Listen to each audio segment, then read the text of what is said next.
Notre industrie, elle s'est formidablement transformée depuis quelques années, et notamment sous l'effet du digital, mais pas que. Nos métiers se sont aussi énormément transformés, et ce qui est assez surprenant, c'est que finalement la relation entre les agences et les annonceurs, elle s'est très peu transformée, voire elle est restée à un état qui est quasi préhistorique, dans lequel on est dans un mode séquentiel où l'annonceur briefe l'agence et l'agence répond en étant dans un rapport de force la plupart du temps, dans lequel elle cherche à imposer ses idées, à imposer son point de vue, à imposer sa vérité, indépendamment d'un certain nombre de contraintes et d'un écosystème qu'il faut prendre en compte nécessaire, à la fois de parties prenantes chez le client, mais aussi de parties prenantes externes. Et je pense qu'il y a aujourd'hui plus que jamais besoin de renouveler, de réinventer cette relation-là. La vraie force, elle est l'accélération de la transformation, c'est-à-dire qu'aujourd'hui, on est obligé d'aller beaucoup plus vite dans le processus idéation-production. Et donc, il faut travailler de manière beaucoup plus agile et beaucoup plus intégrée que les clients pour pouvoir être capable d'accélérer et de répondre à cet enjeu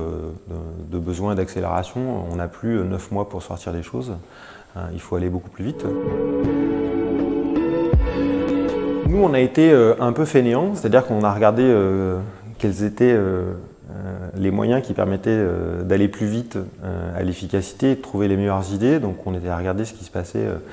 du côté des méthodes collaboratives et on a décidé d'investir dans une équipe, dans un premier temps, qui est une équipe de facilitation. Donc le rôle de l'équipe de facilitation, il est double, il est à la fois de travailler sur des méthodes et de voir quelles sont les méthodes qu'on peut déployer, qu'on peut s'approprier, pour nous permettre d'être plus efficace dans la collaboration avec les annonceurs. Je pense notamment au Lego Serious Play ou des méthodes d'appreciative inquiry qui nous permettent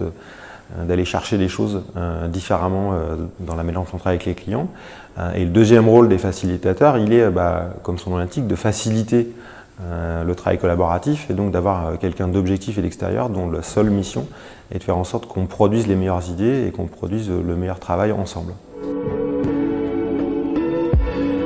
En fait, il doit être porté évidemment par l'annonceur et l'agence. Il faut aussi que l'annonceur accepte cette méthode-là pour qu'il comprenne que